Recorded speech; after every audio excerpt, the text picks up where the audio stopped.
નમસ્કાર, એસએનબી ન્યૂઝમાં હું દિનેશ મકવાણા આપનું હાર્દિક સ્વાગત કરું છું. જોઈએ સૌપ્રથમ આજના મુખ્ય સમાચાર. ગુરુવારે ભરૂચમાં ભોલાવના નવનિર્મિત બસ ડેપોનું થશે લોકાર્પણ. મુખ્યમંત્રીના આગમનને લઈ તડામાર તૈયારીઓ. ચૈતરના પ્રહાર સામે સાંસદ મનસુખ વસાવા લાલઘૂમ. ચૈતર વસાવાએ કહ્યું મનસુખભાઈને હવે નિવૃત્તિ આપવાનો સમય છે, તો તેની સામે સાંસદ મનસુખ વસાવાએ પણ કહ્યું કે ચૈતર વસાવા દાદાગીરી કરીને ચૂંટાઈ આવ્યો છે. મહાશિવરાત્રી નિમિત્તે અંકલેશ્વરમાં સૌપ્રથમ વખત નીકળશે ભવ્ય સવારી. 11 ફૂટની ફાઈબરની નંદી પર શિવ પરિવારની પ્રતિમા આવી પહોંચતા ભવ્ય સ્વાગત.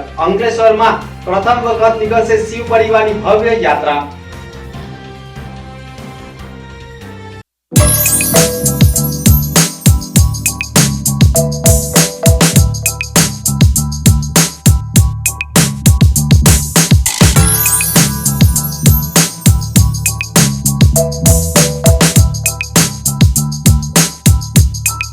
ચૈતરના પ્રહાર સામે સાંસદ મનસુખ વસાવાએ પણ પોતાની પ્રતિક્રિયાઓ આપી છે. ભરૂચ જિલ્લામાં બે આદિવાસી નેતાઓની આમને સામને ભારે પ્રતિક્રિયાઓએ કુતૂહલ સર્જ્યું છે. ચૈતર વસાવાની પ્રતિક્રિયા ઉપર મનસુખ વસાવાએ પણ વળતો પ્રહાર કર્યો છે. મનસુખ વસાવાએ તબિયત સારી રહેતી નથી તેમ કહી રાજીનામું આપ્યું હતું. હવે નિવૃત્તિનો સમય આવી ગયો હોવાનું નિવેદન ચૈતર વસાવાએ રજૂ કર્યું હતું. અમને તક મળવી જોઈએ. દાદાને આ વખતે આપણે આરામ આપીએ. ઘણીવાર તબિયત નાંદુરસ્ત હોય છે, એમની અનેક ફરિયાદ હોય છે. વચ્ચે રાજીનામું પણ આપી દીધું હતું કે મારી તબિયત નથી બરાબર, છતાંય એમને મૂક્યા છે. ત્યારે એમને હવે નિવૃત્તિ આપણે કરવાની છે, રિટાયર્ડ આપણે કરવાના છે. અને હું તમને વિશ્વાસ આપું છું, હું 12 દિવસથી ખરેખર હું તે વખતે જેલમાં હતો. એક ષડયંત્રના ભાગરૂપે અમને જેલ થઈ. હું જેલમાં હતો.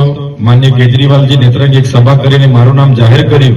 તો બીજી તરફ મનસુખ વસાવાની ટિપ્પણી સામે ભારે નારાજગી જોવા મળી હતી. તો ચૈતર વસાવાના નિવેદન સામે મનસુખ વસાવા પણ ભડક્યા હતા અને ચૈતર વસાવાને વળતો જવાબ પણ આપ્યો હતો. ચૈતર વસાવાના નિવેદન સામે મનસુખ વસાવાએ પણ પોતાની પ્રતિક્રિયાઓ રજૂ કરી. ચૈતરભાઈને ડર છે કે મનસુખભાઈ મેદાનમાં આવશે તેને જીતવું તકલીફ પડશે. આજે 6 મહિનાથી ચૈતરભાઈ મને રૂબરૂ મળ્યો નથી. આ ભારતીય જનતા પાર્ટી છે, મૂલ્યાધારિત પાર્ટી છે અને મોદીની પાર્ટી છે, શિસ્તબદ્ધ પાર્ટી છે. એ ગમે તેવા રસ્તે ચાલતામાં માણસને ઉમેદવાર ના બનાવી દે. એક પાસાનો અભ્યાસ કરે, અલગ અલગ માધ્યમથી ઉમેદવાર કેવો હોવો જોઈએ, શું છે 6 ટર્મથી છે મનસુખભાઈ તમારા શું શું કામ કર્યા છે અને લોકોએ મારા પોઝિટિવ જવાબ આપ્યા છે. એટલે ચૈતરભાઈને શું છે, હારવાનો છે એટલે શું છે, ઉમેદવાર પર આક્ષેપ કરે. બીજા બધા મારે 65 વર્ષ છે. આજે રાજનીતિમાં 75-80 વર્ષના લોકો કામ કરે છે. તંદુરસ્તી મારા માટે કોઈ પ્રશ્ન જ નથી. અને ચૈતરભાઈને કહો કે આપણે દોડવાનું મેદાનમાં હોય તો દોડે, સાથે દોડી, પણ આગળ વધારે દોડે છે.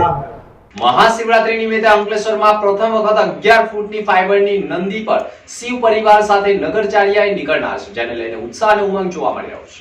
વડોદરાના કલાકારોએ 14 ફૂટ લાંબી અને 11 ફૂટ ઊંચી 800 કિલો વજનની ફાઈબરની નંદી સહિત શિવ પરિવારની પ્રતિમા તૈયાર કરી છે. અંકલેશ્વર ભરૂચી નાકા રત્નેશ્વર મહાદેવ મંદિરથી ગડખોલ સિદ્ધેશ્વર મહાદેવ સિદ્ધેશ્વરી સોસાયટી ખાતે શિવજીની શાહી સવારી પહોંચશે.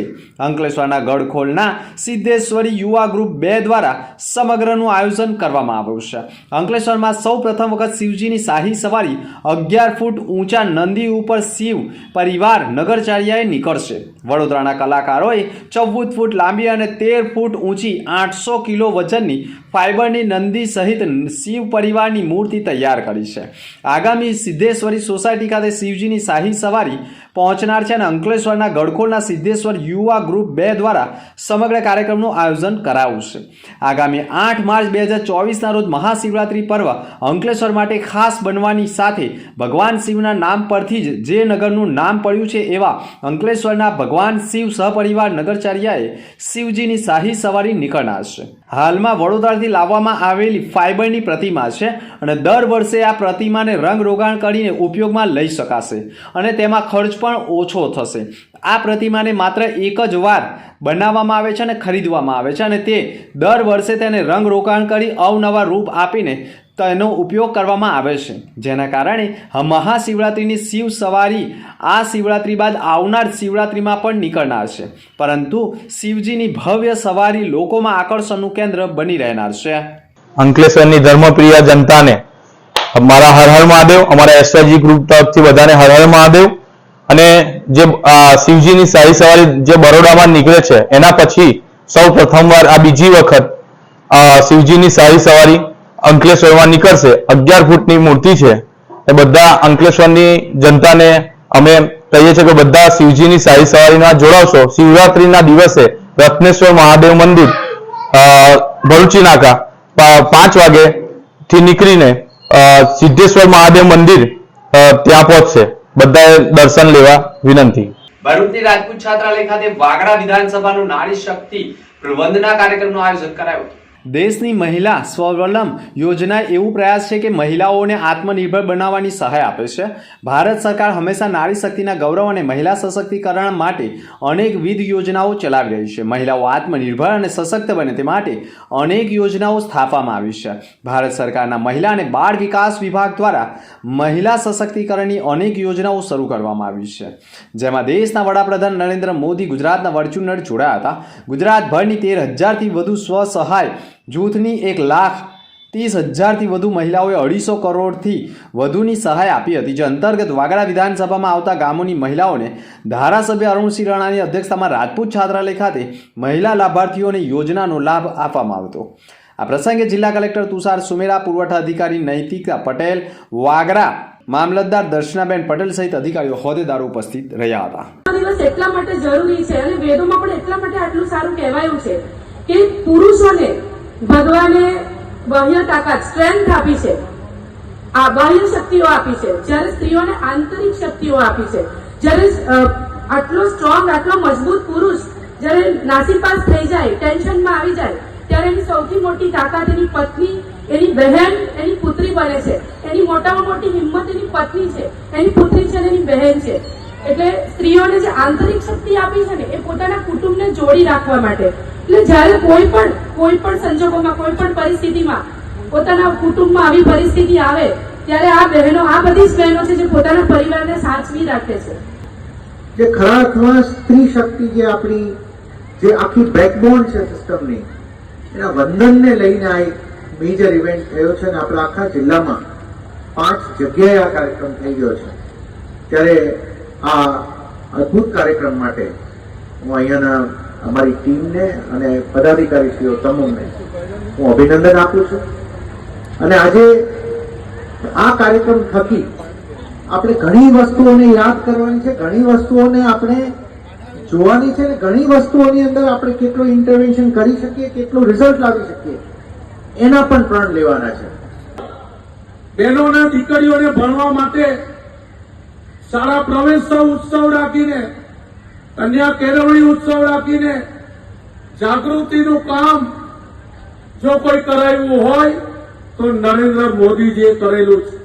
બહેનો માટે 100% મફત શિક્ષક શાળાની અંદર એને 100% મફત યોજના દાખલ કરીને ગરીબ પરિવારની દીકરી હોય એ ગરીબ પરિવારની દીકરી ભણી શકે, એનું ભાવિ ઉજ્જવળ બને, કાલે કોઈ કલેક્ટર બને, કાલે કોઈ એસપી બને.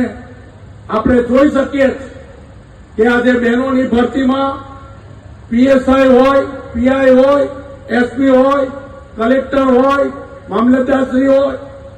મને કહેતા આનંદ થાય કે વાગરા મત વિસ્તારમાં તાલુકા મામલતદાર પણ બેન, પુરવઠામાં પણ બેન, જઈ જાવ તઈ બેન, તાલુકા પોલીસ સ્ટેશનમાં પણ બહેનો.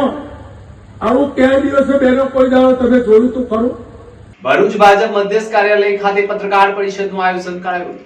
ભારતીય જનતા પાર્ટી દ્વારા આગામી લોકસભા 2024ની ચૂંટણી પૂર્વેમાં જ ભારતીય જનતા પાર્ટીનું સંકલ્પપત્ર જનતાની અપેક્ષાનું બને તે હેતુથી જન જન સુધી પહોંચવા તેમજ વડાપ્રધાન નરેન્દ્ર મોદીના વિકસિત ભારતના સંકલ્પને સાકાર કરવા હેતુ જનતાના સૂચનો માટે ભરૂચ ભાજપ લોકસભા મધ્યસ્થ કાર્યાલય ખાતે ગુજરાત પ્રદેશ ભાજપના પૂર્વ ગૃહમંત્રી અને ભરૂચ જિલ્લાના પ્રભારી પ્રદીપસિંહ જાડેજા, ભરૂચના સાંસદ મનસુખ વસાવા સહિત જિલ્લા ભાજપા પ્રમુખ પણ ઉપસ્થિત રહ્યા હતા અને ખાસ ઉપસ્થિતમાં પ્રેસ કોન્ફરન્સનું આયોજન કરવામાં આવ્યું હતું.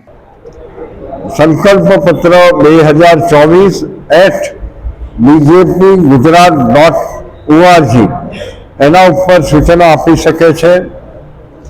આ ઉપરાંત જે આ પેટી મૂકવામાં આવી છે એ સંકલ્પ પત્ર એકત્રીકરણની પેટીની અંદર પોતાના સૂચનો આપી શકે છે.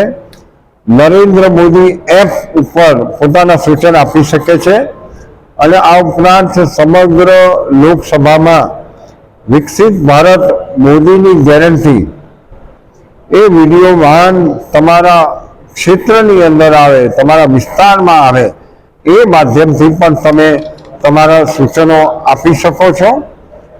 આમ આગામી 2024માં મોદી સાહેબ જ્યારે દેશના વડાપ્રધાન ત્રીજી વખત બને એમાં દેશની સામાન્ય પ્રજાના સૂચનોના આધારે સરકાર બનાવી અને લોકોની અપેક્ષા પરિપૂર્ણ થાય એ માટે સૂચનો મંગાવવામાં આવ્યા છે. ભરૂચ ખાતે કોરામંડળ દ્વારા વિદ્યાર્થીઓને સ્કોલરશીપનું વિતરણ કરાયું. ભરૂચ ખાતે કોરામંડળ દ્વારા વિદ્યાર્થીનીઓને સ્કોલરશીપ વિતરણ કાર્યક્રમનું આયોજન જિલ્લા શિક્ષણ અધિકારીની અધ્યક્ષતામાં કરવામાં આવ્યું હતું. ભરૂચના જાડેશ્વર સ્થિત BAPS સ્વામિનારાયણ મંદિર સભાખંડ ખાતે કોરોમંડળ કંપની દ્વારા વર્ષ 2023-24ની સ્કોલરશીપનું 250 જેટલી વિદ્યાર્થીઓને વિતરણ કરવાનો કાર્યક્રમનું આયોજન જિલ્લા શિક્ષણ અધિકારી સ્વાતિબા રાઉલની અધ્યક્ષતામાં કરવામાં આવ્યું હતું, જેમાં એજ્યુકેશન ઇન્સ્પેક્ટર દિવ્યેશભાઈ પરમાર, કોરામંડળના અધિકારીઓ સહિત વિદ્યાર્થીઓ, વાલી મિત્રો ઉપસ્થિત રહ્યા હતા. આ પ્રસંગે જિલ્લા શિક્ષણ અધિકારી વિદ્યાર્થીઓને અભિનંદન સાથે શુભેચ્છાઓ પાઠવી હતી. તેમજ આ તકનો લાભ લઈ આગામી લોકસભા ચૂંટણીને ધ્યાને લઈ ઉપસ્થિત વાલીઓને મતદાન અંગે સંકલ્પ લેવડાવી વધુમાં વધુ મતદાન થાય તેવી ઈચ્છાઓ વ્યક્ત કરી હતી. આજ રોજ અહીંયા ABPS સ્વામિનારાયણ મંદિર ખાતે કોરોમંડળ કંપની દ્વારા લગભગ 250 જેટલી દીકરીઓને સ્કોલરશીપ આપવા અંગેનો કાર્યક્રમ યોજાયો, જેમાં આ તમામ દીકરીઓ પોતાના વાલી સાથે આવેલ હતી. આ મોકાનો લાભ લઈ અને ચૂંટણીની આગામી સંભાવનાને ધ્યાને લઈ અને સ્વીપની પ્રવૃત્તિમાં અમે શ્રી ગણેશ કર્યા અને તમામ વાલી પાસે લગભગ 150 વાલી અહીંયા ઉપસ્થિત હતા. એમની પાસે અમે મતદાન અંગેનું સંકલ્પ પત્ર ભરાવ્યું છે અને એ રીતે ભરૂચ જિલ્લામાં સૌથી વધારે મતદાન થાય તે માટેની પહેલ શરૂ કરી છે. BAPS સ્વામિનારાયણ મંદિરના સભા ભવનમાં વિકસિત ભારત યાત્રા આવી પહોંચતા સ્વાગત કરાયું. ભરૂચના BAPS સ્વામિનારાયણ મંદિરના સભા ભવનમાં વિકસિત ભારત વિકસિત ગુજરાત નારી શક્તિ વંદના કાર્યક્રમ યોજાનાર છે, જેમાં ભારતના વડાપ્રધાન અને મુખ્યમંત્રીએ વર્ચ્યુઅલી જોડાઈ વિવિધ સહાય વિતરણ કરી મોટી સંખ્યામાં ઉપસ્થિત રહેલી બહેનોનું માર્ગદર્શન આપ્યું હતું. રાષ્ટ્રીય શહેરી આજીવિકા મિશન અંતર્ગત 13,000થી વધુ સ્વસહાય જૂથની 1,30,000થી વધુ મહિલાઓને ₹250 કરોડની વધુ સહાયનું વડાપ્રધાન નરેન્દ્ર મોદી અને પાટણથી મુખ્યમંત્રી ભૂપેન્દ્ર પટેલના વરદ હસ્તે વર્ચ્યુઅલ માધ્યમથી વિવિધ મહિલાઓને વિવિધ સહાય લાભાર્થી આપવામાં આવ્યું હતું. જેના ભાગરૂપે ભરૂચ શહેરના BAPS સ્વામિનારાયણ મંદિરના સભા ભવનમાં વિકસિત ભારત વિકસિત ગુજરાત નારી શક્તિ વંદના કાર્યક્રમ ભરૂચના ધારાસભ્ય રમેશ મિસ્ત્રીની ઉપસ્થિતિમાં યોજાયો હતો. આ કાર્યક્રમમાં ભરૂચ જિલ્લાના રાષ્ટ્રીય શહેરી આજીવિકા મિશનની બહેનો મોટી સંખ્યામાં ઉપસ્થિત રહી હતી. આ પ્રસંગે જિલ્લા કલેક્ટર તુષાર સુમેરા, ભાજપા જિલ્લા મહામંત્રી નિરલ પટેલ, જિલ્લા પંચાયત કારોબારી ચેરમેન ધર્મેશ મિસ્ત્રી, પાલિકા પ્રમુખ વિભૂતિ યાદવ, ઉપપ્રમુખ દિવ્યેશ પટેલ, પાલિકાના કારોબારી ચેરમેન હેમેન્દ્ર પ્રજાપતિ, મુખ્ય અધિકારી હરીશ અગ્રવાલ સહિત મોટી સંખ્યામાં ચૂંટાયેલા સભ્યો, અધિકારીઓ અને કાર્યકરો ઉપસ્થિત રહ્યા હતા. જ્યારે વાગડા વિધાનસભાનો કાર્યક્રમ પણ ધારાસભ્ય અરુણસિંહ રાણાની અધ્યક્ષતામાં રાજપૂત છાત્રાલય ખાતે યોજાયો હતો. ગુજરાતના વિકાસમાં એની ભાગીદારીને મજબૂત રીતે અંકિત કરવા માટે રાજ્ય સરકારનો આ પ્રયાસ છે. પ્રધાનમંત્રી નરેન્દ્રભાઈ મોદી આમે મહિલાઓ માટે હંમેશા ચર્ચા કરતા હોય છે, ચિંતા કરતા હોય છે અને સરકારમાં નિર્ણયો કરતા હોય છે. તાજેતરમાં જ મહિલાઓ માટે વિધાનસભા અને લોકસભામાં 33% જેટલી અનામતનો નિર્ણય કરીને એમણે સમગ્ર દેશમાં દેશની મહિલાઓ માટેનું એમનું જે કમિટમેન્ટ છે એ એમણે સિદ્ધ કર્યું છે. 2014માં જ્યારથી પ્રધાનમંત્રી થયા છે ત્યારથી બહેનોના નામે 50 કરોડથી પણ વધારે જનધન ખાતાઓથી શરૂ કરીને 10 કરોડ જેટલા ગ્રામીણ ગરીબ બહેનોને ઇજ્જત ઘર એટલે શૌચાલય આપીને સમગ્ર દેશમાં મહિલાલક્ષી યોજનાઓ અને નિર્ણયોનો અમલ કરીને આજે સમગ્ર દેશની મહિલાઓનું દિલ નરેન્દ્રભાઈએ જીત્યું છે અને એના સંદર્ભમાં આજે મંગલ મિશન અંતર્ગત બધી જ બહેનોને સહાય આપવા માટે આ ઐતિહાસિક કાર્યક્રમનું આયોજન કરવામાં ગુરુવારે ભરૂચ બોલાવના નવનિર્મિત બસ ડેપોનું લોકાર્પણ મુખ્યમંત્રીના હસ્તે થનાર છે. ભરૂચ લોકસભાની ચૂંટણીની તારીખની જાહેરાત થાય તે પહેલા જ ભરૂચમાં નવનિર્મિત ભોલાવ ડેપોનું ગુરુવારના રોજ મુખ્યમંત્રી ભૂપેન્દ્ર પટેલની હાજરીમાં લોકાર્પણ કરવામાં આવ્યું છે. ભરૂચ લોકસભાની ચૂંટણીની તારીખોની જાહેરાત થાય તે પહેલા જ ભરૂચમાં નવનિર્મિત ભોલાવ ડેપોનું ગુરુવારના રોજ મુખ્યમંત્રી ભૂપેન્દ્ર પટેલની હાજરીમાં લોકાર્પણ કરવામાં આવનાર છે. આ ઉપરાંત જિલ્લામાં વિકાસના અનેક કામોનું ભૂમિપૂજન તેમજ લોકાર્પણ કરવામાં આવનાર છે. ભોલાવ ડેપોની સામે આવેલા દુધાળા ડેરીના મેદાન ખાતે કાર્યક્રમનું આયોજન કરવામાં આવ્યું છે. ભોલાવ ડેપો પર રોજની 900 કરતાં વધારે એસટી બસોની અવરજવર રહે છે, જેના કારણે સ્થાનિક લોકોની મુસાફરી સરળ બનશે અને તેમને નર્મદા ચોકડી કે ઝાડેશ્વર ચોકડી સુધીનો ધક્કો ઓછો થઈ જશે. ભોલાવ ડેપો 45 કરોડના ખર્ચે નવનિર્માણ પામ્યો છે. ભોલાવ ડેપોના લોકાર્પણ બાદ શહેરમાં 2 એસટી ડેપો કાર્યરત થશે. તે સાથે જ ભરૂચ જિલ્લામાં રોડ, રસ્તા, આરોગ્યના સેન્ટરો સહિતના 200 કરોડથી વધુના કામગીરીઓનું લોકાર્પણ અને ખાતમુહૂર્ત આવતીકાલે ગુરુવારે ગુજરાતના મુખ્યમંત્રી ભૂપેન્દ્ર પટેલના હસ્તે થવા જઈ રહ્યું છે, જેમાં ભરૂચ કલેક્ટર તુષાર સુમેરા, એસપી મયુર ચાવડા સહિત અધિકારીઓ કાર્યક્રમોમાં સ્થળનું નિરીક્ષણ કરી સુરક્ષા સહિતની કામગીરીનું નિરીક્ષણ કર્યું હતું. આવતીકાલે માનનીય સીએમ શ્રી ભૂપેન્દ્ર પટેલ સરનાઓ જ્યારે ભરૂચ જિલ્લામાં પધારનાર છે અને ભોલાવ એસટી ડેપોનું લોકાર્પણ કરવાના છે, તે સંદર્ભમાં ભરૂચ જિલ્લા પોલીસ તરફથી 5 ડીવાયએસપી, 41 પોલીસ ઇન્સ્પેક્ટર અને પોલીસ સબ ઇન્સ્પેક્ટર તથા 450થી વધારે પોલીસ બંદોબસ્ત રાખવામાં આવેલ છે. અત્યારે હાલ રિહર્સલ બ્રીફિંગ ચાલી રહ્યું છે અને આવતીકાલનો બંદોબસ્ત સારી રીતે થાય એની તમામ તૈયારીઓ કરવામાં આવી છે. ટંકારિયા મોહસીને આઝમ મિશન બ્રાન્ચ દ્વારા અનાજની કીટનું વિતરણ કરાવ્યું હતું. ભરૂચના ટંકારિયા સ્થિત સેવાભાવી અને સેવાકીય પ્રવૃત્તિઓ સાથે સંકળાયેલી મોસીને આઝમ મિશન બ્રાન્ચ દ્વારા ગરીબ અને જરૂરિયાતમંદ લોકોને 250 અનાજ કીટ વિતરણ કરવામાં આવી હતી. દર વર્ષની જેમ રમઝાન માસના પવિત્ર દિવસો દરમિયાન મુસ્લિમ સમાજના ગરીબ વર્ગના તેમજ જરૂરિયાતમંદો રોઝા ઇબાદતથી સારી રીતે કરી શકે તે માટે જરૂરિયાતમંદ લોકોની જરૂરત પૂરી કરવા માટે એક સખીદાતા દ્વારા ગામ પ્રત્યેના પ્રેમ દર્શાવી જરૂરિયાતમંદ લોકોને મદદરૂપ થવાના શુભ આશ્રય સાથે જીવન જરૂરી સામગ્રીઓની કીટ તૈયાર કરી પવિત્ર રમઝાન માસમાં નામી અનામી સખીદાતાઓ કોમને પણ હર હંમેશા આગળ રહી સેવાકીય પ્રવૃત્તિઓ પૂરી પાડવામાં આવી રહી છે. નબીપુરમાં ડ્રાઈવર અને હેલ્પર સ્વાસ્થ્ય કેમ્પનું આયોજન કરાયું હતું.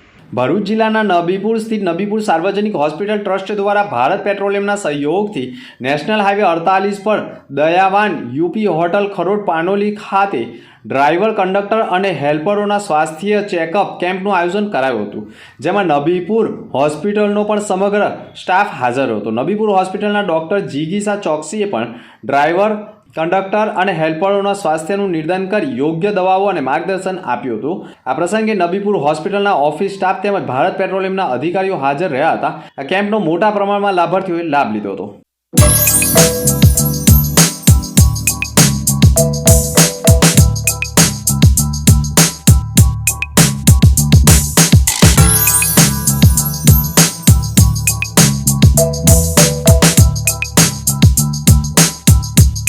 અંતમાં મુખ્ય સમાચાર પર ફરી એક નજર. ગુરુવારે ભરૂચમાં ભોલાવના નવનિર્મિત બસ ડેપોનું થશે લોકાર્પણ. મુખ્યમંત્રીના આગમનને લઈ તડામાર તૈયારીઓ. ચૈતરના પ્રહાર સામે સાંસદ મનસુખ વસાવા લાલઘૂમ. ચૈતર વસાવાએ કહ્યું મનસુખભાઈને હવે નિવૃત્તિ આપવાનો સમય છે, તો તેની સામે સાંસદ મનસુખ વસાવાએ પણ કહ્યું કે ચૈતર વસાવા દાદાગીરી કરીને ચૂંટાઈ આવ્યો છે. મહાશિવરાત્રી નિમિત્તે અંકલેશ્વરમાં સૌપ્રથમ વખત નીકળશે ભવ્ય સવારી.